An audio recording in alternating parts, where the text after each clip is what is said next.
নমস্কার, আপনারা দেখছেন হাও। আমি ঐশী রয়েছে আপনাদের সঙ্গে। আর এই মুহূর্তে আমাদের সঙ্গে রয়েছেন যোগেশ চন্দ্র চৌধুরী কলেজের অধ্যক্ষ ডক্টর পঙ্কজ রায়। তার সঙ্গে কথা বলবো এই সমস্ত বিষয় নিয়ে। প্রথমেই স্যার আপনাকে যে প্রশ্নটা করব, এই যে সিএজি রিপোর্ট, সেই সিএজি রিপোর্ট এখন একদম শিরোনামে রয়েছে এবং তারই সঙ্গে মমতা বন্দ্যোপাধ্যায় বলছেন বিভ্রান্তিকর, ভিত্তিহীন এবং তারই বশবর্তী হয়ে কেন্দ্রীয় সরকার টাকা আটকে দিয়েছে এবং সিএজি রিপোর্টে যে বিষয়টি জানানো হয়েছে সেগুলো একেবারে ভিত্তিহীন। কি বলবেন এই বিষয়ে? প্রথম কথা, সিএজি সম্পর্কে প্রথম জানা দরকার যে সংবিধানের 148 থেকে 151 নম্বর ধারায় পরিষ্কারভাবে সিএজি সংক্রান্ত বিষয়ে বলা আছে। সিএজি কে?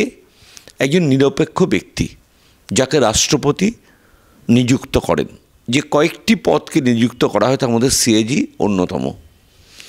তিনি যে তার যে স্ট্যাটাস, ক্যাবিনেট মিনিস্টার স্ট্যাটাস, এবং তার এই ইন্ডিপেন্ডেন্ট ক্যারেক্টারের জন্য তিনি পার্লামেন্টে উপস্থিত হয়ে, not being a member of the parliament of both house, তিনি উপস্থিত থাকতে পারেন, তার রিপোর্ট পেশ করতে পারেন।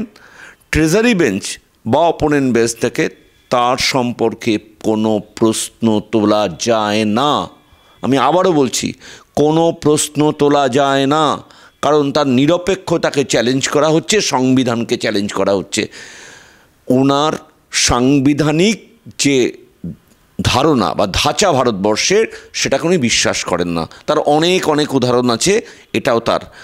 এখানে পরিষ্কারভাবে 1,95,000 কোটি টাকা অসঙ্গতির কথা, স্ক্যামের কথা উল্লেখ করা হয়েছে।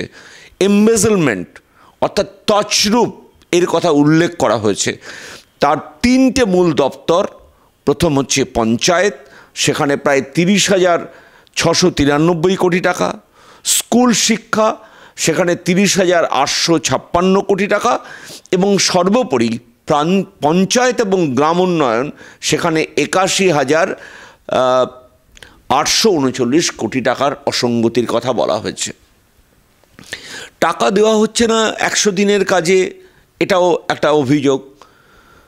ম্যানরেগার 27 নম্বর যে অনুচ্ছেদ, তাতে পরিষ্কার বলা হয়েছে যে ক্ল্যারিফিকেশন দিতে হবে, ইউসি দিতে হবে এবং নির্দিষ্ট খাতে টাকাটা খরচা করতে হবে।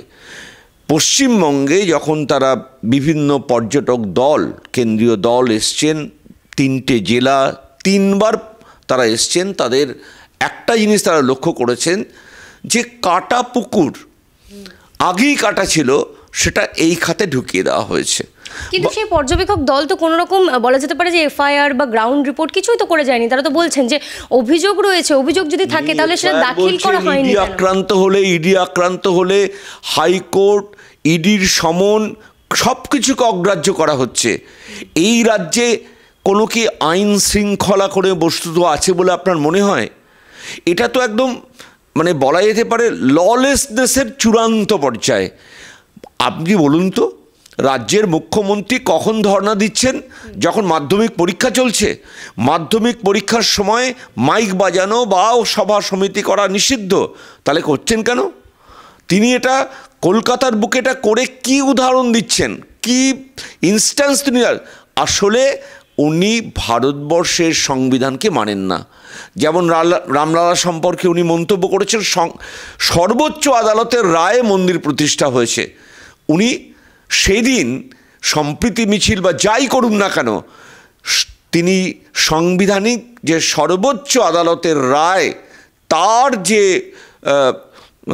আমি বলবো যে প্রয়োগ, সেটাকে তিনি বুড়ো আঙুল দেখানোর চেষ্টা করেছেন। তিনি প্রতিরোধ করেননি সে বিষয়টাকে, বা প্রতিবাদ করেননি। তিনি বলেছেন আমি আমার রাজ্যের বুকে একটি প্রতিবাদ, আমি একটা সম্প্রীতি মিছিল করবো। অসম্প্রীতি হয়েছে সারা ভারতবর্ষে, একটি কোনো ঘটনা ঘটেছে অসম্প্রীতির? তাহলে উনি, এটাই তো এক ধরনের উস্কানি। এটাই হচ্ছে এক ধরনের উস্কানি, যে সম্প্রীতির নামে অসম্প্রীতির বার্তা বহন করা। এটাই তো ব্যাপার। কারণ আপনি ভারতবর্ষে কোথাও দেখেছেন একটা কোনো ঘটনা? আজকালকেও তো 350 সংখ্যালঘু মানুষ 150 কিলোমিটার হেঁটে তারা পুজো দিতে এসছেন। তো উনি নাই দিতে পারেন, কিন্তু উনি একটা অন্য বাতাবরণ, অন্য ন্যারেটিভ তৈরি করতে চাইছেন ভারতবর্ষের মধ্যে, যে ভারতবর্ষের মধ্যে রোহিঙ্গারা থাকবে এসে এটা একটা ন্যারেটিভ, অনুপ্রবেশকারী একবারে সসম্মানে থাকবে, এটা একটা ন্যারেটিভ, এবং মানুষ তার আইনগত যে অধিকার বারবার আক্রান্ত হচ্ছেন। এখনও প্রচুর মানুষ ঘর ছাড়া, তারা গ্রামে ঢুকতে পারেন না, এবং প্রতিটা মুহূর্তে যে আপনারা যে রেড করেছেন ইডি সিবিআই রাজ্যের বিভিন্ন জায়গায়, আপনি দেখুন তো সেই রেডগুলোতে অর্থ পাওয়া গেছে কি, টাকা বা কাগজপত্র যা পাওয়া গেছে সেগুলো কি অ্যাকাউন্টস ফর আনঅ্যাকাউন্টেড? অ্যাকাউন্টস ফর হলে কে তার রিটার্ন জমা দিয়ে টাকা ফেরত নিয়ে এসছেন একটা উদাহরণ দেখাতে পারবেন? তাহলে এই যে কোটি কোটি টাকা লুট হয়েছে, এটা তো সিএজি বলছে। এর বাইরে চাকরি বিক্রির টাকা, এর বাইরে রেশন চুরির টাকা, এর বাইরে সমস্ত দুর্নীতির বা পৌরসভাগুলোতে নিয়োগের টাকা, এ টাকা গেল কোথায়? তো এই ব্যাপারটা আমরা তো দেখেছি যে ওনার দলের মুখপাত্র যখন উনি ছিলেন না, তখন তো ওনার বিরুদ্ধেই প্রথম আঙুল তুলেছেন, ওনার বিরুদ্ধেই আঙুল তুলেছেন। এটা আঙুল অন্য কাউকে তুলতে হবে না। কুণাল ঘোষের পূর্ববর্তী বক্তব্যগুলো পরপর সাজালে বোঝা যাবে যে দুর্নীতির পাহাড়ের ওপরে মুখ্যমন্ত্রী বসে আছেন। আপনি অনেকগুলো বিষয় তুলে ধরেন, আমি একে একে আসবো। এই যে প্রথমেই যে বিষয়টা বললেন যে রামলালাকে তিনি শ্রদ্ধা জানাননি, আপনি কি এটা মনে করেন যে বিজেপি কোথাও গিয়ে এই বিষয়টাকে রাজনীতিকরণ করেনি, বা এই মন্দিরকে কেন্দ্র করে বিজেপি যে প্রচার চালিয়েছে হিন্দুত্ববাদী, সেটা কোথাও গিয়ে রাজনীতির আঁচ তাতে নেই বলেই কি আপনার মনে হয়? বিষয়টা হচ্ছে যে ভারতবর্ষের প্রচুর মন্দির ধ্বংস হয়েছে। আমাদের এটা তো লুটেরা রাজত্ব নয়। তাহলে আমার বিষয়টা মীমাংসাটা কোথাও সেই 1528 থেকে অনেক যুদ্ধ হয়েছে, অনেক কিছু হয়েছে, বাট মীমাংসাটা কিভাবে হয়েছে? কোর্টে হয়েছে। তা কোর্টের মীমাংসার পরে আপনি কিভাবে সুপ্রিম কোর্টের ডিভিশন বেঞ্চ, সর্বোচ্চ আদালতের ডিভিশন বেঞ্চকে যদি আপনি বলছেন সিএ সম্পর্কে বলছেন, একই রকম কথা বলছেন, সুপ্রিম কোর্টের মান্যতা দিয়েছে, এবং মমতা বন্দ্যোপাধ্যায় বলেছেন যে পশ্চিমবঙ্গে সিএ লাগু করতে দেব না, কি বলবেন? উনি মনে করেন তো যে উনি আজাদ কাশ্মীরে বসে আছেন। উনি মনে করেন উনি পশ্চিমবঙ্গের মুখ্যমন্ত্রী নন, উনি আজাদ কাশ্মীরের মুখ্যমন্ত্রী, তাই উনি এটা বলতে পারেন। কোনো সাংবিধানিক যে বেঞ্চের যে আদেশ আপনি লঙ্ঘন করতে পারবেন? পার্লামেন্টে হয়েছে এবং হওয়ার পরে আদালতে যাওয়া হয়েছিল, সর্বোচ্চ আদালত তাও খারিজ করে দিয়েছে। তাহলে আপনি কি বলবেন? তাহলে উনি কোথায় যাবেন? ইন্টারন্যাশনাল ফোরামে যাবেন। উনি এরকমও বলেছিলেন সিএনএ ইন্টারন্যাশনাল ফোরামে যাবেন, তো সেটাও তো উনি যাননি। তো ওনার যে কথাগুলো, আমি আবারও বলছি, সংবিধান বিরোধী কথা। কেন্দ্রীয় বঞ্চনার বিরুদ্ধে আগে দেখা গিয়েছিল 2023 সালে মমতা বন্দ্যোপাধ্যায় ধর্নায় বসেছিলেন, আবার দেখা গেল তিনি ধর্নায় বসলেন, এবং তারই সঙ্গে কোথাও গিয়ে সেই মঞ্চ থেকেই তিনি বার্তা দিলেন যে কেন্দ্র ভাতে মারতে চাইছে রাজ্যকে, রাজ্য টাকা দেবে। 21শে ফেব্রুয়ারি যারা এই বঞ্চিতরা রয়েছেন তাদেরকে রাজ্য টাকা দেবে বলেছে। এবার এই বিষয়টাকে কীভাবে দেখছেন? দুটো বিষয়, একটা হচ্ছে যদি ইউপিএ 1 and 2 এবং এনডিএ, এই প্রায় আমরা যদি দুটো 10 years টার্ম দেখি, এই রাজ্য কেন্দ্র থেকে মোট বরাদ্দ পেয়েছিল 2 লক্ষ কোটি টাকা ইউপিএ আমলে, আর এনডিএ আমলে পেয়েছে প্রায় 8 লক্ষ কোটি টাকা, 4 গুণ। আচ্ছা, 4 গুণ টাকা বেশি দিলে কি ভাতে মারা হয়? আমি জানি না, আমি ওই রকম পাঠশালায় পড়িনি। উনি হয়তো ওনার হেডমাস্টার এইভাবেই পড়িয়েছেন যে 4 গুণ দিলে ভাতে মারা হয়, আমি পড়িনি এরকম জায়গায়। দ্বিতীয়ত বিষয় হচ্ছে 21 তারিখে 21 লক্ষ লোককে উনি 100 দিনের কাজের টাকা দেবেন। এই টাকাটা কোথা থেকে দেবেন? দুটো হতে পারে, একটা হচ্ছে টাকাটা ছিল উনি দিচ্ছেন না, উনি তো বাড়ি থেকে এনে দিচ্ছেন না, বা এই যে ওনার যে ডাকাত দল যাদের বাড়ি থেকে এত টাকা পাওয়া গেছে এবং ভবিষ্যতেও পাওয়া যাবে, সেই ডাকাত দলের টাকা না সরকারি টাকা। যদি সরকারি কোষাগারের টাকা হয় তাহলে সরকারের টাকার পার্টিকুলার হেডস থাকে, আপনি হেডসকে ডাইলিউট করতে পারেন না। ডাইভার্সিফিকেশন অফ ফান্ড বলে একটা ব্যাপার আছে, এবং দ্যাট ইজ অ্যান অফেন্স। এরকম আগে হয়েছে যে এক খাতের টাকা অন্য খাতে ব্যবহার করা হয়েছে বলে কিন্তু তাকে অভিযুক্ত করা হয়েছে, সরকারকে দোষারোপও করা হয়েছে বিষয় নিয়ে। আমি সেটাই বলছি যে এটা কিন্তু উনি পরিষ্কার বললেন না, উনি তো, এবং আমি বলছি ধর্ণা মঞ্চ তো পার্টির, উনি তো এই ঘোষণাটা নবান্ন থেকে করতে পারতেন না। উনি তো মুখ্যমন্ত্রী হিসেবে বসেছেন, মুশকিল ব্যাপার। উনি তো পার্টির পতাকা নিয়ে বসেছেন। এটাই তো উনি জানেন না যে ওত নেওয়ার সময় যেটা বলতে হয়, উনি জনগণের প্রতিনিধি, সবার প্রতিনিধি, সবার মুখ্যমন্ত্রী, উনি আলটিমেটলি ওনার পার্টির মুখ্যমন্ত্রীতে পরিণত হন। তাহলে কোথাও গিয়ে এই লোকসভা নির্বাচনের আগে যখন তিনি ধর্নায় বসছেন, এই যে রাহুল গান্ধীর যে ভারত জোড়ো যাত্রা এখানে পৌঁছলো, রাহুল গান্ধীর ভারত জোড়ো যাত্রাতে একাধিক জায়গায় পারমিশন মিলল না, কিন্তু তিনি এই যে আপনি বলছেন যে ধর্নায় তিনি বসে গেলেন, প্রভাব পড়বে লোকসভা নির্বাচনের আগে? সময়ের উত্তর দেবে।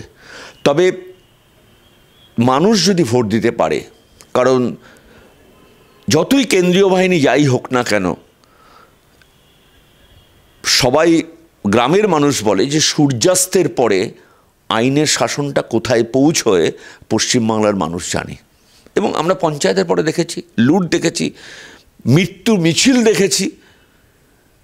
সুতরাং যদি বাতাবরণটা না পাল্টায়, বাতাবরণ যদি পাল্টায়, মানুষ যদি ভোট দিতে পারে, তাহলে মমতা ব্যানার্জি এই নির্বাচন থেকে লেসন পেয়ে যাবেন।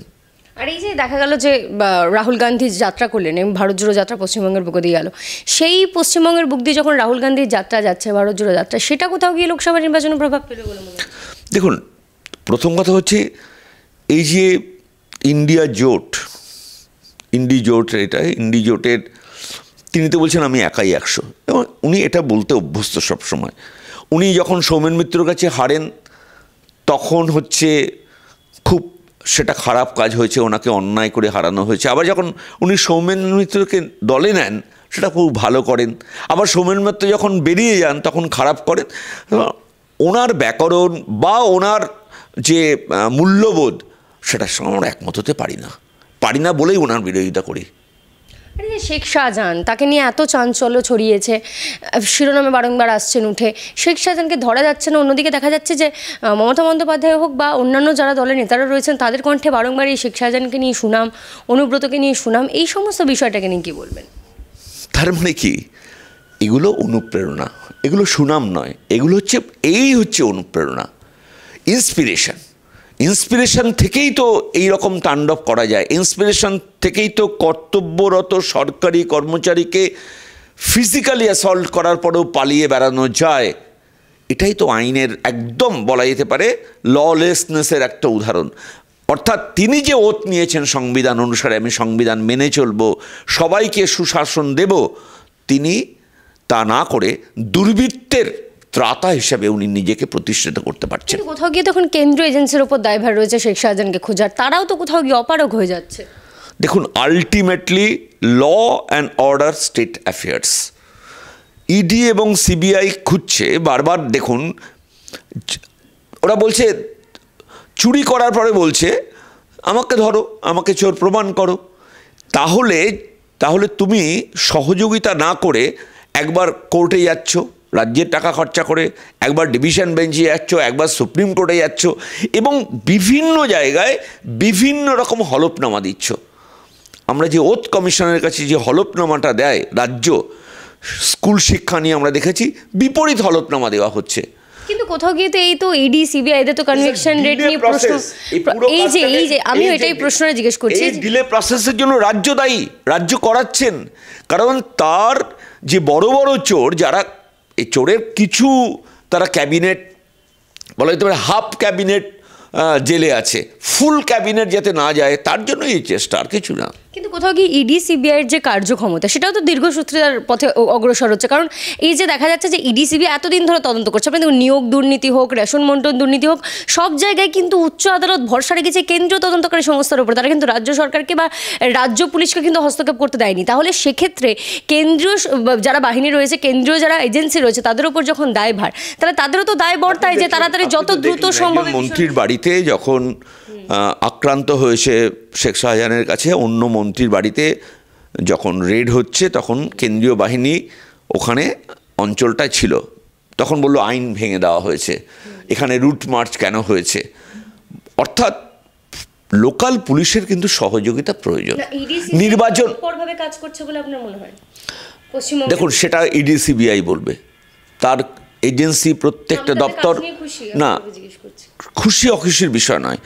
আমি বলছি আনইন্টারাপ্টেড কাজ করতে দেওয়া হচ্ছে না। এটা আমার বক্তব্য। যদি কাজ করতে দেওয়া হতো তাহলে এর গতিটা আরও অনেকটা বাড়তো। বারবার করে তাদের একবার কোর্টে যেতে হচ্ছে, মানে আপনি রেড করবেন, আপনাকে আবার কোর্টে অ্যাপিয়ার হতে হবে, আপনি ডিভিশন বেঞ্চে অ্যাপিয়ার হতে হবে, সুপ্রিম কোর্টে, তাহলে সেই লোকটা কাজটা করবে না, অ্যাপিয়ার হবে, তাহলে কাজে তো একটা ইন্টারাপশন হচ্ছে। সেই জিনিসটা কে করছে? সরকার। সরকার কেন করছে? কাউকে বাঁচাতে চাইছে। কার টাকায় করছে? সরকারি টাকায় করছে। সেই টাকাটা কোথা থেকে আসে? রাজ্যের কাছ থেকে, অর্থাৎ মানুষের কাছ থেকে, করের টাকা। তাহলে করের টাকা নিয়ে চোর ডাকাত, মানে এখানে পুকুর চুরি না, এই রাজ্যে সমুদ্র চুরি হচ্ছে। পুকুর চুরি শব্দটা বাংলা অভিধান থেকে সরিয়ে দিয়ে এই সততার সরকারের জন্য আমরা বলবো যে সাগর চুরি হচ্ছে এখানে। কিন্তু কোথাও গিয়ে এই যে হেমন্ত সোরেন গ্রেফতার হওয়ার পরে দুটো ন্যারেটিভ চোখের সামনে আসছে, এবং বামেরা যেটা সব জায়গায় বলে বেড়াচ্ছেন, বামেরা সব জায়গায় যেভাবে বলেন যে বিষয়টা নিয়ে, যে হেমন্ত সোরেনের গ্রেফতারের পর একটা বিষয় তো এটা যে প্রতিহিংসার রাজনীতি, এবং তারই সঙ্গে আরেকটা বিষয় বলছেন যে অন্যান্য জায়গায় যেখানে অর্থাৎ বিরোধী রাজনীতিরা রয়েছে তাদের সেখানে প্রতিহিংসা রাজনীতি করা হচ্ছে। আর কোথাও গিয়ে যদি ইডি সিবিআই এতই বেশি তৎপর, তাহলে রাজ্যের বুকে কেন ফলপ্রসূ হচ্ছে না, কোথাও গিয়ে অন্য রাজ্যে হচ্ছে?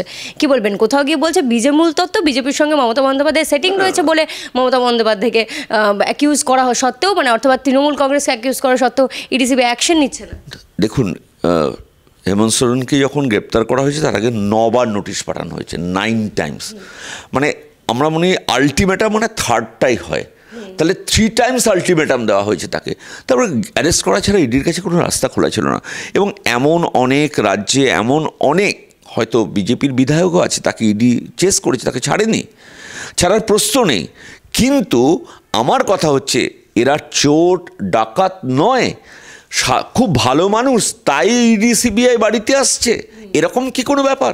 এমন কি কেউ এসছে, এমন কি কাউকে ধরা হয়েছে, এমন কি কারো বাড়ি যাওয়া হয়েছে তার বাড়িতে কিছু পাওয়া যায়নি? তাহলে এটাই তো এজেন্সির কাজ। ইনকাম ট্যাক্স, ইডি সিবিআই, এটা তো বিজেপি সরকার তৈরি করেনি, এটা তো কনস্টিটিউশন থেকে প্রলং ছিল, সেটাকে প্রয়োগ হচ্ছে। এবং তাহলে আমার বলা উচিত যে প্রত্যেকটা লোক আপনাদের বাড়িতে স্যালারি দেওয়া হবে, বাড়িতে ঘুমুন। এটা যদি হয় তাহলে ইডি সিবিআই না কাজ করলেই ভালো। আর যদি বলা হয় যে দপ্তরের যে কাজ সেটা করতে দেওয়া, এবং আমি বলবো দেশের মানুষের, সরকারের, সে কেন্দ্র হোক বা রাজ্য হোক, তার উচিত এজেন্সিগুলোকে কাজ করতে সহযোগিতা করা। আমি বলবো না যে তাকে ওভার এম্পাওয়ার করা বা অন্য কিছু, কিন্তু এবং সুপ্রিম কোর্টের অর্ডার আছে যে ইন্টারাপ্ট করা যাবে না, কাজ করতে দিতে হবে, সেটা বাধাপ্রাপ্ত হচ্ছে। এবং যে কারণের জন্য যে ছেলেগুলো দিনের পর দিন রাস্তায় বসে আছে, বা এই ডিএ আন্দোলনকারীরা, উনি বঞ্চনার কথা বলছেন, তো আমি তো জানি এক একটা লোক তাদের 80 থেকে 90 হাজার টাকা ডিএ কম পায় রাজ্যে, এমন মানুষও আছে। এমন মানুষ আছে যে মিনিমাম 6 থেকে 8 হাজার টাকা ডিএ কম পান। এই সবটা, এই বঞ্চনার জবাব যখন উনি চাওয়ার জন্য ওনার নবান্নের সামনে কেউ অবস্থান করে, তখন পুলিশ কি সহযোগিতা তাকে করে? তাহলে উনি সরকারটাকে অন্য কাজে লাগাচ্ছেন, নিজের দলের জন্য লাগাচ্ছেন। উনি রাজ্যের মুখ্যমন্ত্রী নন, উনি তৃণমূলের মুখ্যমন্ত্রী। একটা শেষ প্রশ্ন করব। মাধ্যমিক পরীক্ষা চলছে, আমরা জানি যে ভীষণ গুরুত্বপূর্ণ একটি পরীক্ষা। সেই পরীক্ষার দুদিনের দেখা গেল যে প্রশ্নপত্র লিক হয়ে গেল। এর আগেও আমরা এই নজির দেখতে পেয়েছি, এবং সেটা একদম অব্যাহত। প্রত্যেক বছরই কোনো রকম সুরাহা করতে পারছে না পর্ষদ। এবার দেখা গিয়েছে একটা কোড ব্যবহার করা হচ্ছে প্রত্যেকটি পেপারে, যাতে যারা কোয়েশ্চেন পেপারে লিক করছে তাদের পরীক্ষা ক্যান্সেল করে দেওয়া হবে। এমন হয়েওছে 2 জন ছাত্রের পরীক্ষা ক্যান্সেল। কিন্তু কোথাও এটা আটকানো যাচ্ছে না, পরীক্ষার প্রশ্নপত্র লিক হয়ে যাচ্ছে। কি বলবেন, কোথায় গিয়ে অপারগতা কাজ করছে? আমার মনে হয় যে এটা রাজ্যে ছাত্রছাত্রীদের স্বার্থে আরও কঠোর ব্যবস্থা দেওয়া উচিত। মানে কোনোভাবেই এই বিষয়টাকে সমর্থন করা যায় না। আমি এইটা নিয়ে রাজনীতির কথা বলবো না, কারণ এর সঙ্গে প্রায় 9 লক্ষ ছাত্রছাত্রীর ভাগ্য জড়িত। পর্ষদকে আরও, যদি কোথাও লুফোলস থাকে, সেই লুফোলসটাকেও মানে নির্মূল করতে হবে। এবং অযোগ্য লোক মাথায় গেলে এই জিনিসটা হয়। যোগ্য লোক যদি যোগ্য জায়গায় না যায়, মানে একদম পার্টিজিয়ান আউটলুক। কলকাতা বিশ্ববিদ্যালয়ের সিন্ডিকেট নিজের নমিনেটেড, আজও পর্যন্ত নির্বাচন হয়নি গত 11 বছরে। কলেজগুলোতে 19 সালের পরে কোনো নির্বাচন হয়নি, কিন্তু তোলাবাজি সব চলছে। এটা বন্ধ করতে হবে। আমাকে প্রথম ঠিক করতে হবে যে আমি অনেস্ট এফর্টে সরকারটা চালাবো কি না। এটা না হলে এই যেমন এখানে দুর্নীতি, এটাও তো একটা দুর্নীতি, কারো একটা স্বার্থ চরিতার্থ হচ্ছে, কাউকে একটা বেনিফিট দেওয়ার ব্যবস্থা হচ্ছে, এটা হবে, এটাকে রোধ করা যাবে না। সুতরাং যোগ্য লোককে যোগ্য জায়গায়, সরকারকে রাজনীতির ঊর্ধ্বে গিয়ে কাজ করতে হবে। তা না করলে এই বিপর্যয় থেকে রাজ্যকে বাঁচানো যাবে না, এবং এটা খুব দুর্ভাগ্যজনক আমি বলবো। দেখা যাচ্ছে শহর জুড়ে যে ধর্ণামঞ্চ, সেই ধর্ণামঞ্চের সংখ্যা বেড়েই চলেছে। এখন দেখা যাচ্ছে 2022 সালে যারা পরীক্ষা দিয়েছিলেন তারাও করুণাময়ীতে একটি ধর্ণামঞ্চ তৈরি করেছেন, এবং গতকাল দেখা গেল সুকিয়া স্ট্রিট থেকে শুরু করে বিভিন্ন জায়গায় যারা চাকরি প্রার্থীরা রয়েছেন তারা কিন্তু আবার সেই আন্দোলন কর্মসূচি করছেন। কোথাও গিয়ে আগামী প্রজন্মের জন্য কি বার্তা যাচ্ছে, 1 নম্বর প্রশ্ন। এবং 2 নম্বর প্রশ্ন, যে তাদের ভবিষ্যৎ কোথায় গিয়ে আবার নির্ধারিত হবে? তারা তো এতগুলো বছর কাটিয়ে ফেলেছেন, এতদিন ধরে রাস্তায় বসে আন্দোলন করছেন, প্রশাসনিক ভূমিকা কোথায় দেখা যাচ্ছে? না, সরকার তো মানে সরকার যখন সরকারি সর্বোচ্চ পদ থেকে বলা হয় দুর্নীতি করে যারা আমি চাই না কারো চাকরি যাক, যে চাকরিটা প্রশ্নের মুখে এবং চাই না, তার মানে আমি দুর্নীতিটা চাই, তাই তো মানে হয়। আপনি কি বলেন? যে আমি জানি যে এই চাকরিগুলো দুর্নীতি করে হয়েছে, তার মধ্যে একটা সাইজেবল, বাকিরা ফেয়ার আর আনফেয়ার। এবার আমি যদি সর্বোচ্চ পদ থেকে বলি আমি চাই না আনফেয়াররা চলে যাক, এটা উনি চাকরি বাঁচাতে চাইছেন না দুর্নীতি বাঁচাতে চাইছেন? পর্ষদ সুপ্রিম কোর্টে যাচ্ছে বারবার করে, তাই হচ্ছে। এবং এই যে প্রক্রিয়া, আইনগত যে প্রক্রিয়া, সেই প্রক্রিয়ার জন্য সময় লাগছে। এবং সর্বোচ্চ ডিভিশন বেঞ্চ মানে রাজ্যের শিক্ষা সংক্রান্ত যে মামলা, বিভিন্ন মামলা, মানে টেট থেকে শুরু করে, টেটের তো মহাপুরুষ জেলে আছেন, তিনি বাইরে যখন বেরিয়ে আসেন, আচ্ছা আপনার মনে হয় যে উনি জেলে আছেন? প্রাক্তন প্রাইমারি যে বোর্ডের যে প্রেসিডেন্ট, যখন উনি কোর্টে অ্যাপিয়ার করতে আসেন, তার যে ড্রেস কোড, তার যে একদম শেপ, যেভাবে উনি আসেন, তাতে মনে হয় উনি জেলে আছেন। অর্থাৎ উনি সেফ শেল্টারে আছেন। এটাও দেখা উচিত যে সন্ধ্যাবেলা বসে তাস খেলার জন্য জেলটা নয়, ওটা সংশোধনাগার, সেটা নয়। তো এইরকম ঘটনাও তো আমরা দেখছি রাজ্যে। এবং তার নাম করে বলছে মানে তারা মহাপুরুষ, এদের প্রতি অন্যায় হয়েছে। তো যদি অন্যায় হয় কোর্ট তাকে ছাড়ছে না কেন? এটা কোনো দল আটকে রাখেনি, কোর্টই তো দিনের পর দিন জামিন অগ্রাহ্য করে দিচ্ছে। তাহলে তারপরেও তাকে সমর্থন করে যাচ্ছে। আপনি কি বলবেন? এর পরেও বলবেন যে সততার প্রতীক? সংবিধান নয় তো অবমাননা উনি করছেন, অভিধানের শব্দার্থগুলো উনি পাল্টে দিচ্ছেন। আপনার কথায় বারংবার সংবিধান, গণতন্ত্রের বিষয়গুলো উঠে আসছে। এই যে লোকসভা নির্বাচন আসছে, সেখানে দেখা যাচ্ছে একটা একপেশে নির্বাচন, এক সিটে একটা নির্বাচন হতে চলেছে, এবং সেখানে বিরোধী শূন্য হওয়ার জন্য একদম তৎপর শাসক দল, কেন্দ্রের শাসক দল। কোথাও গিয়ে এটাও গণতন্ত্রের জন্য ক্ষতিকারক, সংবিধানের জন্য হার্মফুল বলে মনে হয় না আপনার? আমি এটা বুঝতে পারলাম না। ভারতবর্ষে যে নির্বাচন হলো, এই 5টা রাজ্যে নির্বাচন হলো, সব জায়গায় তো কেন্দ্রের শাসক দল জেতেনি, সেখানে রক্তপাত হয়েছে। তার আগে কর্ণাটক নির্বাচন হয়েছে, রক্তপাত হয়েছে। তাহলে যদি কেন্দ্রের শাসক দল চায় যে আমি একদম একচেটিয়া আধিপত্য করব, তাহলে তো সন্ত্রাস করতো। এখানে উনি পঞ্চায়েত জিতলেন সন্ত্রাস করে, এখানে পৌরসভা জিতলেন সন্ত্রাস করে। সেটা কিন্তু ভারতবর্ষের কোনো রাজ্যে হয় না। এবং আগে আমরা বিহারকে আঙুল দেখাতাম। নলিনী সিং জার্নালিস্ট, তিনি সাক্ষাৎকার নিতেন মাঠের মধ্যে, যারা ভোট লুট করতে আসবে তারা পেছন ফিরে সাক্ষাৎকার দিত। সেই বিহারেও কিন্তু ভোট লুট হয় না। আমাদের অবস্থা এত খারাপ হয়েছে যে ভারতবর্ষ আপনি পশ্চিমবাংলা থেকে এসেছেন, মমতা ব্যানার্জি বলে একটা বিদ্রুপের হাসি হাসে এই রাজ্য সম্পর্কে, এই মুখ্যমন্ত্রী সম্পর্কে। এই কলঙ্ক থেকে আমাদের বেরোতে হবে। রাজ্য থেকে দেশ বিভিন্ন বিষয় নিয়ে এতক্ষণ আমাদের সঙ্গে কথা বলেন যোগেশচন্দ্র চৌধুরী কলেজের অধ্যক্ষ পঙ্কজ রয়। ক্যামেরায় দীপের সঙ্গে ঐশী, হাও, কলকাতা।